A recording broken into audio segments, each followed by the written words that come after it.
បាទប្រិមិត្តនេះគឺជាពានរង្វាន់ក្រុមជាងតងកំពុងតែបាទឆ្លាក់ចាបាទឈ្មោះក្រុមជម្រើសជាតិប៉ូទុយហ្គាល់បាទនៅលើពាន Nation League ជាលើកទី2ណាប្រិមិត្តយើងបាទលើកទី1លើកម្សាឥឡូវលើកទី2ឆ្លាក់ម្សាទៀតចាម្សាទៀត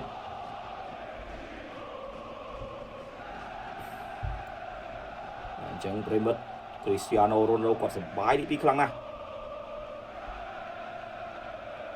បាទ40ឆ្នាំហើយប្រិមិត្តយើងណាហើយអាចសុទ្ធបំពងសំណាញ់ទីជួយឲ្យក្រុមជម្រើសជាតិលើកពានបានមិនមែនជារឿងបាទអ្នកណាក៏អាចធ្វើបានទេ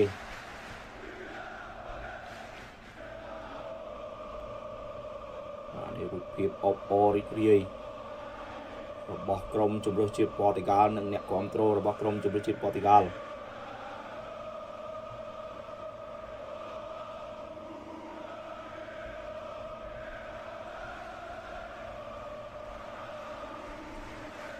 បាទតម្លាក់អាល្លឺម៉ង់ក្រុមម្ចាស់ផ្ទះឲ្យមកឈ្នះក្រុមជើងឯកអេស្ប៉ាញតោះតែម្ដងណាប្រិយមិត្តយើង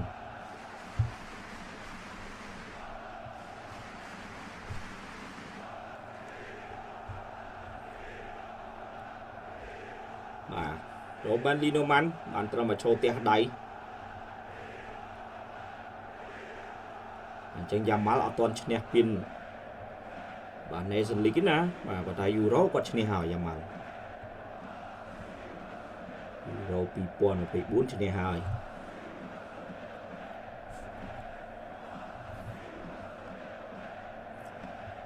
បាទយ៉ាងណាប្រិមិត្តយើង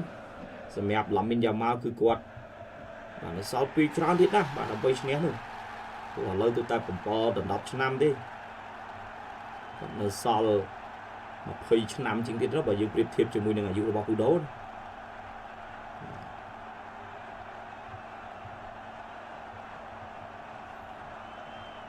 Cristiano Ronaldo ថើបក្បាលគ្រូវឹកមួយបាទ